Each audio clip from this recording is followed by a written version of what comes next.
Ahí está. Bueno, eh, no sé si ahora los perdí de vista. Espérenme un segundito.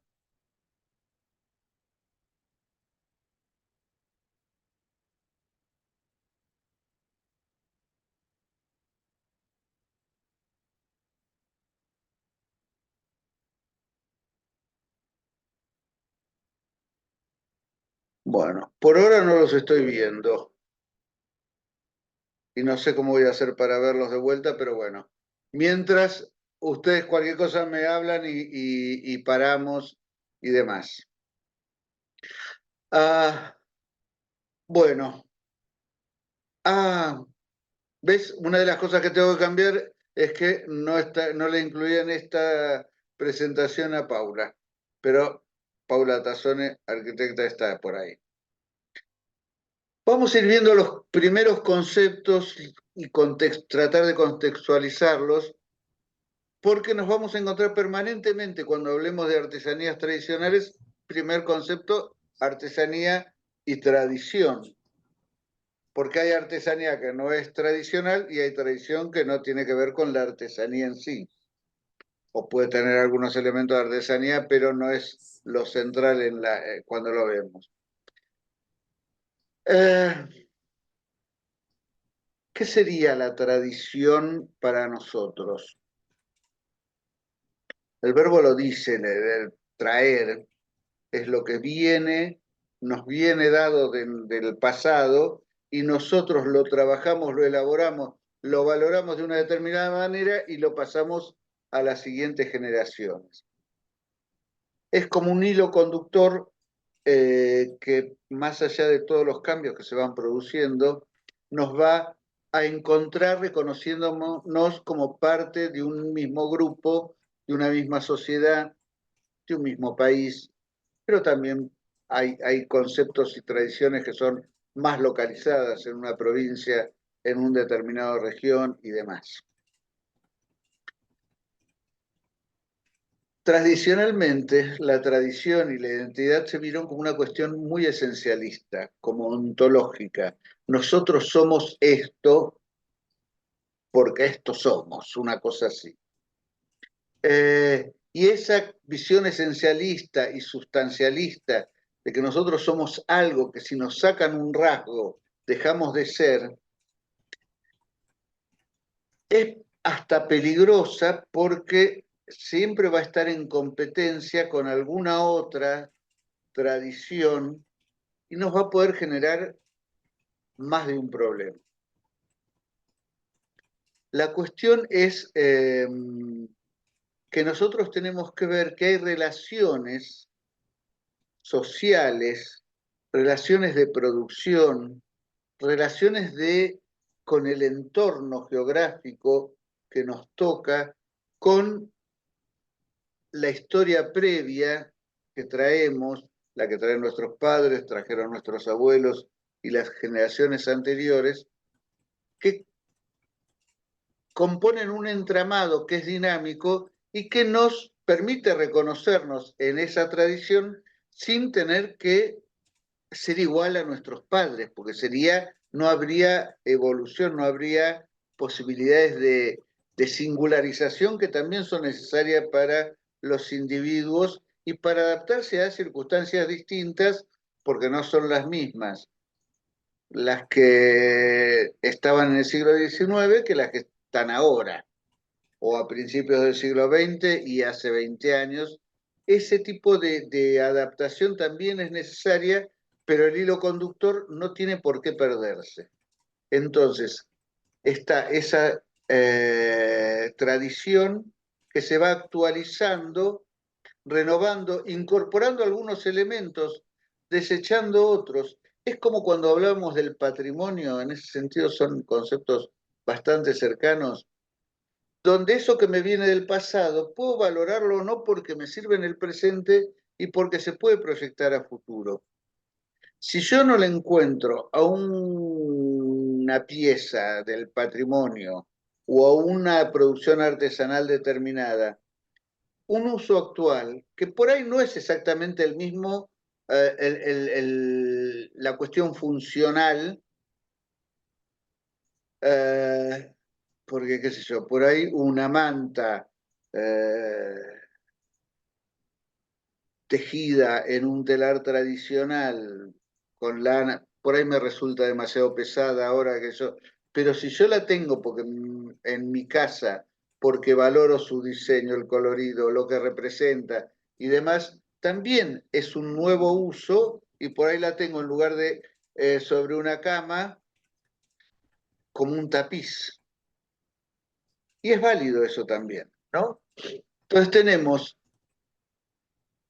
toda esa cuestión relacional de la tradición, cómo vamos encontrando nuevos usos, nuevos valores, nuevos conceptos hacia esos objetos o esas técnicas tradicionales, y cómo todo esto puede ir conformando una cultura, la cultura popular.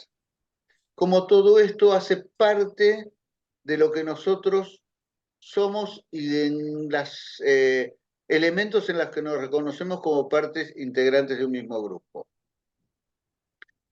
Cuando hablamos de artesanía y artesanía tradicional, es esto, los grupos, por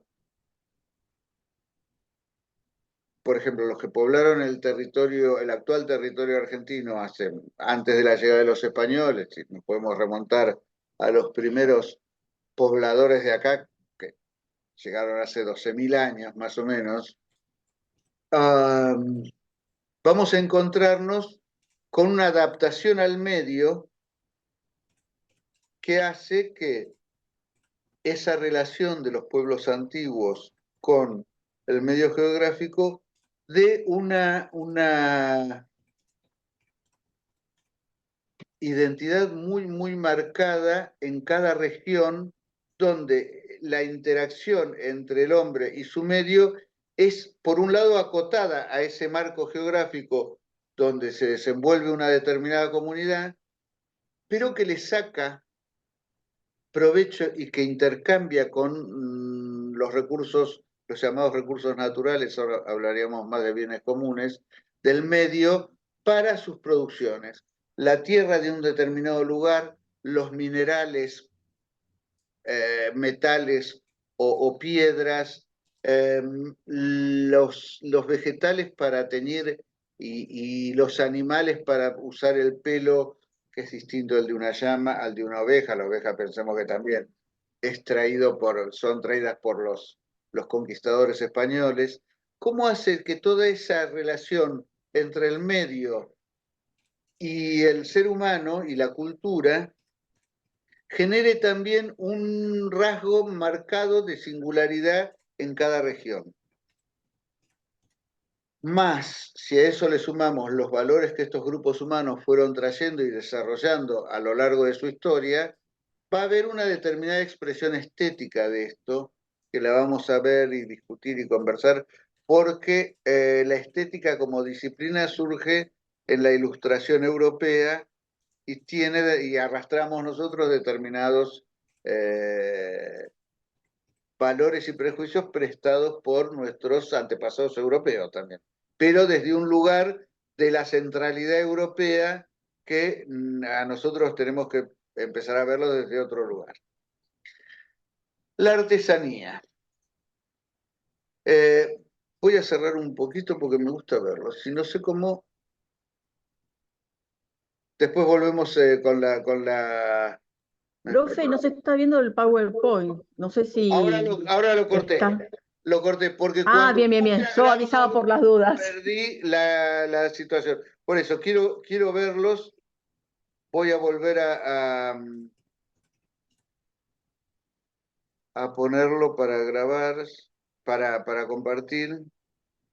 Y a partir de, porque la verdad es que me molesta mucho dar la clase mirando figuritas. Ahí estamos. Ah, no, puse el. Ah, espérenme un segundito. Porque no sé cómo agrandarlo, cerrar todas las pestañas. Puse el PDF, no el Power. Sabes que yo sé que hay una manera de que vos nos veas mientras das el power, Sí, porque ahora ya nos vamos a acordar. si me tienen paciencia, Bueno, si te acordás me decís, pero hay una manera. Sí, pues yo estoy buscando y no me acuerdo. Ay, me parece que cerré el Power. Espérenme un segundito.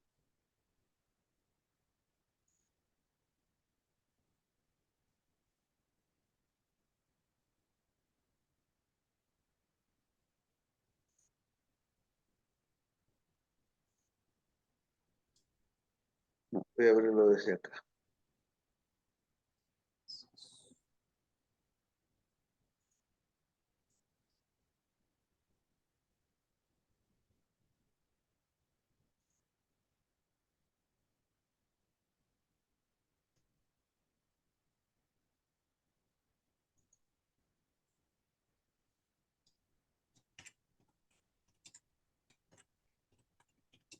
Pero no está. Ay. Vamos a hacer una cosa. Freno un poquito. Ahí estamos.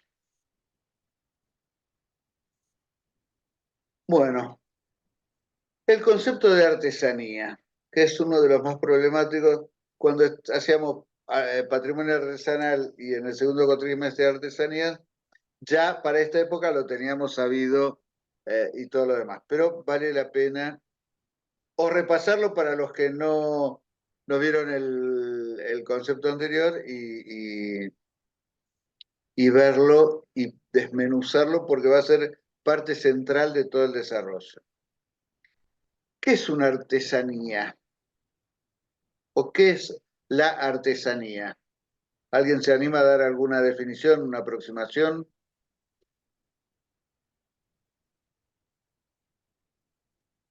Sí, sería un trabajo manual. Claro, eso en principio. Cavar una zanja es artesanía. No, por supuesto que no, pero utilizando distintas técnicas con determinados materiales, Claro. esas técnicas heredadas. Ujú. eh, ¿Qué más podemos decir? Eh, y bueno, diferenciándolo con lo industrial, ¿no? Sí, básicamente es esto. Ustedes piensen que artesanía como término, como campo semántico, ¿m? Aparece en una época, pero antes no existía. Cuando toda producción era artesanal, no había una categoría de artesanos, porque todos los productores de alguna manera eran artesanos. Aún los que trabajaban la tierra, por ahí se tenían que hacer sus herramientas, el modo de producir.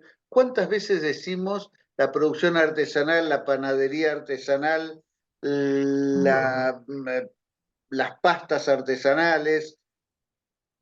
Todo lo artesanal como un valor, porque es esto, sí es básicamente esto, es un oficio que se produce con las manos, con algunas herramientas, en su mayoría producidas a mano, a veces por el propio artesano, y demás. Pero, como les decía hace un ratito, ese campo semántico que se empieza a definir hacia el siglo XVI, lo vamos adelantando, en Europa, parece que la primera vez que aparece el término es en Toscana, que después sería el idioma italiano, en el idioma toscano, la lengua toscana, y es artigiano. Piensa que estamos hablando del Renacimiento del siglo XV, el término se empieza a consolidar en el siglo XVI, que es cuando se empieza a diferenciar dos profesiones, en castellano antiguo se decía mester, dos habilidades distintas, ¿eh? Que son, o en italiano mestieri, es el arte y la artesanía. Este gesto tiene que ver con la conceptualización posterior sobre arte. Pero bueno, la cuestión es que hasta el siglo XV-XVI, uno era zapatero, otro era orfebre, otro era tejedor otro era carpintero, otro era herrero, otro era... Cada oficio tenía un nombre, pero no había un concepto que englobara esos trabajos, esos distintos saberes materiales y de producción en un campo semántico único. Cuando el arte se empieza a diferenciar, parece ser que ahí empieza a necesitarse nombrar a todo este grupo de oficios con una categoría distinta. ¿Pero qué es el arte? Otra de las grandes preguntas que tenemos que hacernos para ver por qué se diferencia de la artesanía. ¿Qué dirían que es arte? Y de alguna Cuando hay manera... arte, ¿Eh? cuando hay autor, por ejemplo, cuando se sabe quién es el que hace una determinada pieza. Sí, pero qué sé yo, todo el mundo sabe que Pallarol hace cosas de plata de una determinada tradición familiar y de los plateros del Río de la Plata, hace 200 años que están sí, más de 200 años en Buenos Aires, y todos sabemos qué es lo que firma Pallarol, incluso ahora después que se peleó con el hijo y después no sé qué, sabe qué es lo que hace el hijo y qué es lo que hace el padre, pero por lo menos Juan Carlos no se considera un artista, aunque para nosotros podemos considerarlo un artista.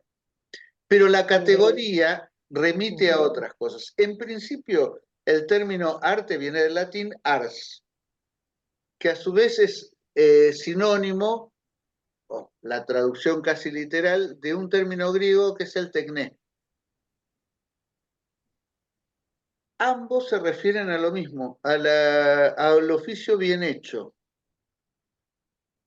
No había diferencia entre el artista y el artesano. Les voy a mandar, no sé si no, sí, lo voy a ir subiendo, un texto de Octavio Paz que es muy interesante, que se llama El uso y la contemplación, y después está el texto de Schiner, que es un libro más importante, que habla sobre el nacimiento del concepto moderno del arte, que es el del siglo XVIII, cuando se postula como disciplina autónoma la estética, que empiezan a elaborarlo desde el lugar que era en el siglo en que Europa va abandonando la concepción tradicional de lo sagrado, asociado a lo religioso, y empiezan las clases altas, sobre todo, a ver en las pinturas de determinados autores, donde sí el autor pasaba a ser un tema importante, en la contemplación del arte, la elevación espiritual que antes se conseguía a través de lo religioso, y donde las producciones con un oficio similar en cuanto a la complejidad, al uso de los materiales, al uso de herramientas, porque pintar al óleo o al pastel o un fresco no es solo la concepción, sino que es el oficio del pintor. Es probable, también pasa con una producción como del taller de Pallarol o de cualquier otro artesano, que si la necesidad de producir crece, el trabajo no puede ser llevado adelante por una sola persona. Entonces se genera un taller de producción donde se producen en varias etapas, puede ser un cuadro, como un ánfora de porcelana o de cerámica o un mate de plata. Esa producción va haciéndose por varias personas, donde el maestro platero, por ejemplo, es el que da la impronta final. Pero con un cuadro pasa más o menos lo mismo. Miguel Ángel, para pintar la Capilla Sixtina, tenía, no digo un ejército, pero tenía muchas personas que les preparaban la superficie, preparaban y mezclaban los colores siguiendo la indicación del maestro. Y ahí se sabe el nombre y nosotros lo consideramos artista, pero en su época todavía no estaba tan radicalmente separado el autor y su obra respecto de el que producía algo para con fines de uso. Entonces, lo que fue separando el arte, que era ese oficio bien hecho, de acuerdo a sus propias reglas, nosotros los arquitectos cuando firmamos un contrato para hacer una obra, cada vez se firma menos y cada vez tenemos menos obra, pero bueno, cuando no se especifican todas las condiciones que deben tener o un pliego de especificaciones técnicas, se termina cerrando como fórmula, dice, y todo de acuerdo a las reglas del arte, ¿no? O sea, de ese oficio que tiene que estar bien hecho, la construcción en este caso. Entonces yo puedo concebir la casa más futurista y más hermosa que se me ocurra, pero si tengo un albañil que es un desastre, va a quedar mal. O si se llueve una vez que se muda el propietario, está mal, porque no cumple con las reglas del arte. Entonces, esa concepción del diseño o la concepción de la obra como separada de su concreción material es una cuestión que aparece tardíamente. Vuelvo a esto, en el siglo XVIII. Es muy interesante lo que lo que hace Octavio Paz, donde separa en su momento lo sagrado y el arte, una línea divisoria, lo profano y los objetos de uso. La artesanía. Es como si tiene una función concreta, material, utilitaria, parece ser que ya no pertenece a ese mundo del arte, que era esa banda de lo sagrado, el arte, contra lo profano, el uso. Fíjense que en las categorías que fueron tomando a partir del siglo XVIII y XIX, se hablaba de artes mayores y artes menores. El arte y las artes aplicadas, o artes decorativas en otros casos. No, pero por ejemplo, para dar un ejemplo que seguramente todos conocemos, cuando a Fidias le encargan, Fidias, el gran escultor de la Grecia clásica, el que hizo el Zeus olímpico en Olimpia y la Atenea Partenos para el Partenón, en marfil, oro, tanto las descripciones, por supuesto, las esculturas se las robaron hace mucho tiempo. Se le ocurrió poner en un borde del ruedo de la túnica de Palas Atenea, Fidias lo hizo. Casi le cuesta una sentencia a beber cicuta, o sea, la pena de muerte típica de los atenienses, la que sufrió Sócrates, porque el objeto era sagrado, no le pertenecía a él. Entonces era una obra esplendorosa, maravillosa, toda la antigüedad, y se sigue hablando hasta ahora, la antigüedad europea, la consideró hasta la caída del Imperio Romano una obra magnífica, aparentemente duró en el Partenón, incluso después de que el cristianismo se hizo religión oficial del imperio y se empezaron a cerrar los templos paganos y demás, porque se la consideraba la gran obra de arte, aunque no se hablaba todavía de arte, pero se la consideraba magnífica. Pasó así con tantas otras obras, pero no se podía decir que lo había hecho una persona porque pertenecía a la órbita de lo sagrado.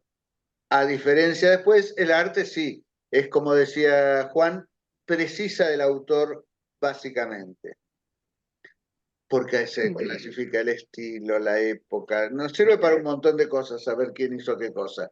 Pero Bernini podía ser escultor, pero era un escultor también. El éxtasis de Santa Teresa no se hizo con un fin artístico y solo para contemplarlo. Era un fin religioso, mostrar cómo la santa había tenido el éxtasis. Después hacía otras cosas más profanas, pero bueno, pero tampoco se consideraban que eran menores porque eran profanas. Bernini como escultor tiene cosas magníficas. Lo mismo. Perdón, Sí, perdón, antes que se me vaya un poco el concepto. Quedaría como que la artesanía está considerada menor que el arte. Y otra de las cosas que decía el título en la página anterior, que decía tradicional o folclórica.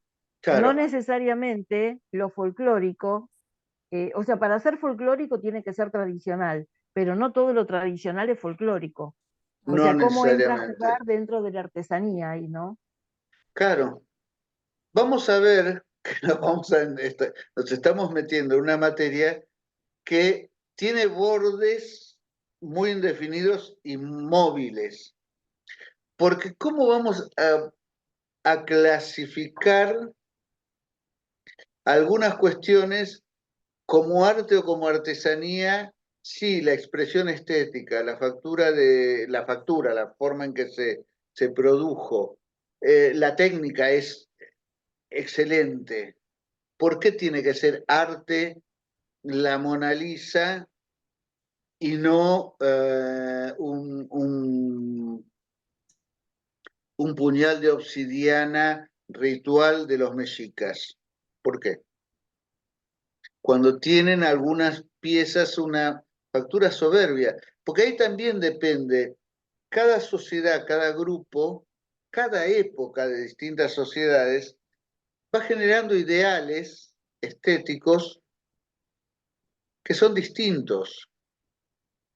Y esto no quiere decir que si yo renuevo alguna parte de ese lenguaje, vaya a perder relación con las producciones anteriores. La clasificación de las artesanías es una de las cuestiones más difíciles y más inacabadas y más difíciles de definir, por explicarlo con que se nos puede ocurrir.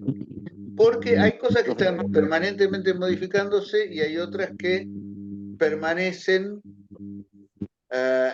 y permanecen en la valoración como importantes.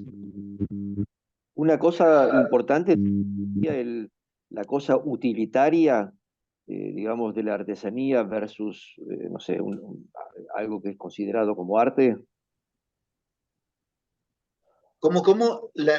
A ver, Sí, La cosa, digamos, utilitaria, el sentido utilitario, creo que también es como importante que separa aguas de la artesanía del ahí arte. está.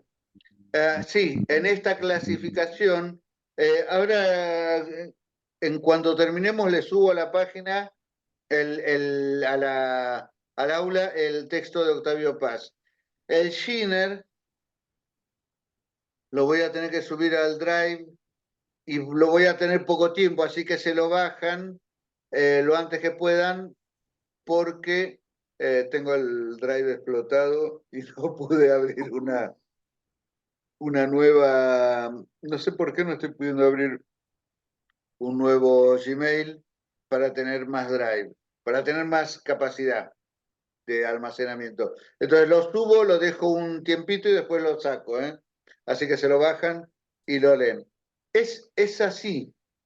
Se consideró que la pura contemplación de que era lo que sucedía con la estatua de Paz las Atenea, se le rezaba a un determinado Cristo o una imagen, o en el Oriente cristiano a los íconos. Entonces su función no era nada más que ser la rememoración de la existencia de esa deidad, de ese santo, de quien fuera. Con el arte pasa algo parecido, pero bueno, es contemplar a las meninas de Velázquez, que era una cuestión, y ver esa cosa de cómo representa el espacio, o qué sé yo, en una imagen religiosa, como podía ser el juicio final de Miguel Ángel, se empezaron a ver otras cosas, las proporciones de los cuerpos, el uso del color, la perspectiva, cosas que no tenían que ver con lo sagrado, pero que no tenían, como decís vos, un uso. Lo que tenía uso, que era lo profano en la concepción más antigua, y que más o menos muchas culturas compartían, aunque fueran de un lado u otro del Atlántico y demás, había objetos que eran para lo ritual y objetos que eran para lo cotidiano, para el uso.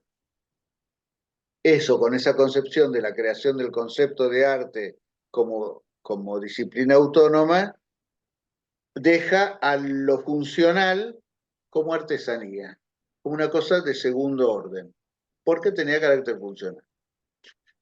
Y eso duró básicamente todo el siglo XIX y una parte del XX. El XX, sobre todo en Europa, y después eso se extendió al resto del planeta, buscó reintegrar las bondades del buen diseño, de la buena factura, con la industria, y algo vamos a ver, con la Bauhaus en Alemania, que son las vanguardias históricas del siglo XX.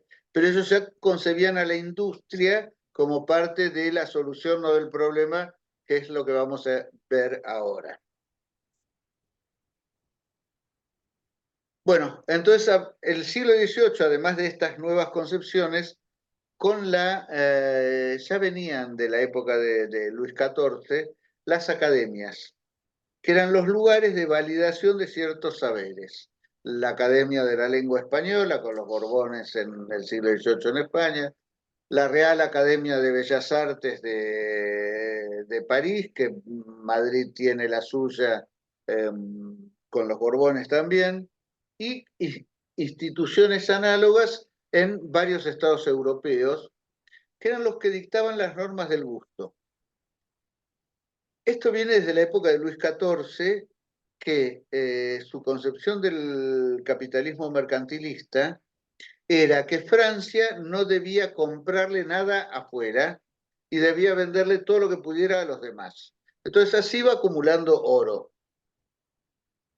Y en ese sentido, Luis XIV toma varias fábricas artesanales, la Real Fábrica de Tapices, la de muebles, la de esto, y les empieza a enseñar a los artesanos que trabajaban allí ciertos conceptos de diseño, ciertas cuestiones de proporciones, ciertas cuestiones estéticas, para que la producción fuera validada en principio por el gusto del rey.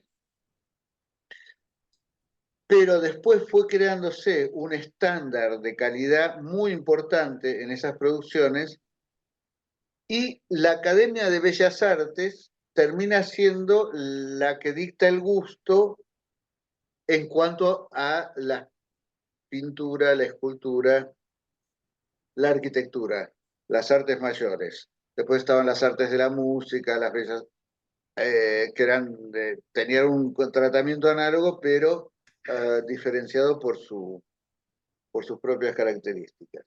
Entonces, tanto lo artesanal como lo artístico, para seguir utilizando la categoría que se empieza a utilizar en ese momento,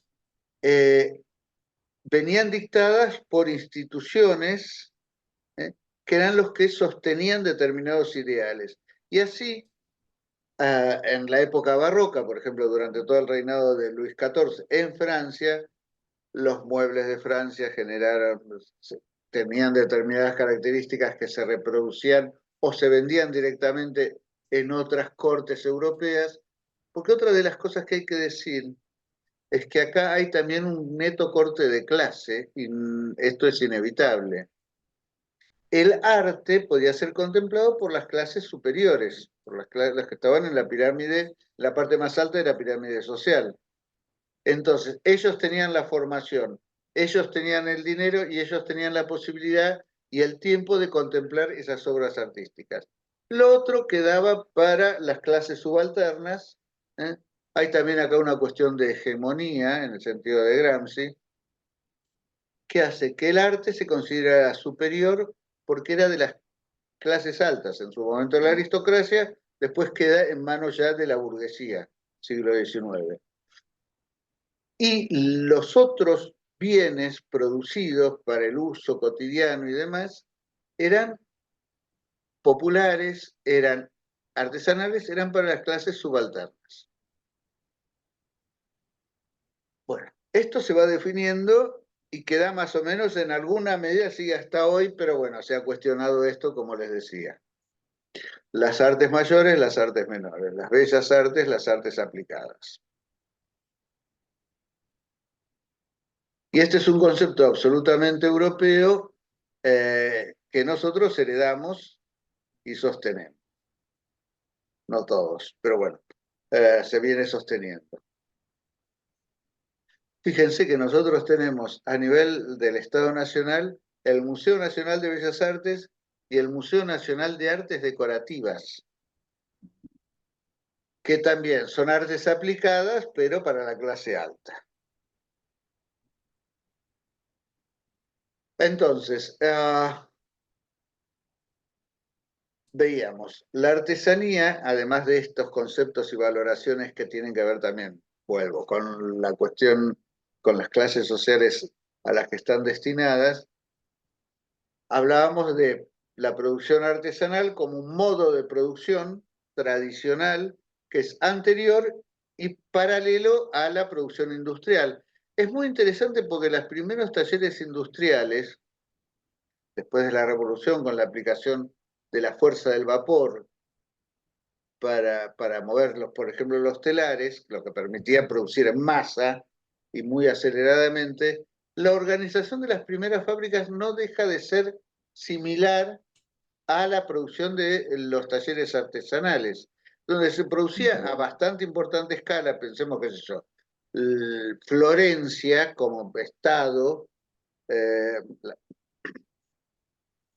está a la cabeza de la producción artística y genera el Renacimiento y el humanismo, pues tenía una producción lanar y de textiles tremenda. Las grandes familias,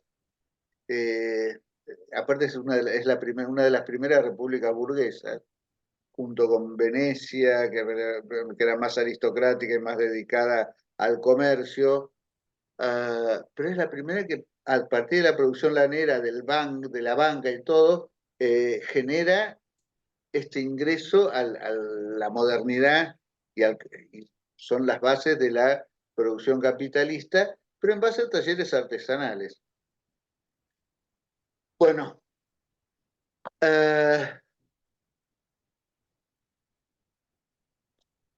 este tipo de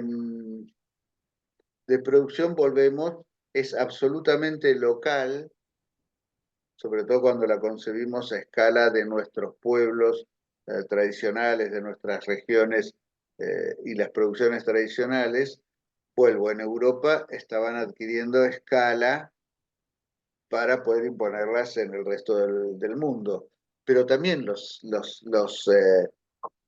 producciones de la seda en la China tenían una escala de producción importantísima, artesanal, pero importantísima, y producían una cantidad, las alfombras de Persia, las famosas alfombras persas, toda producción artesanal, pero con un método de trabajo que eso después, sobre todo en Europa, primero en Europa, permitió dar el salto a la producción industrial.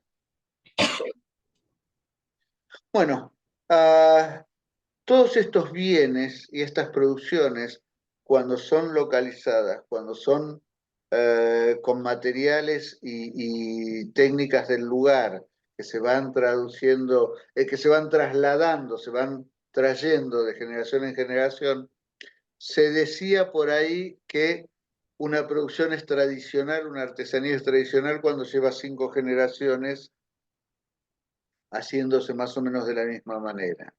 Piensen que en algún punto el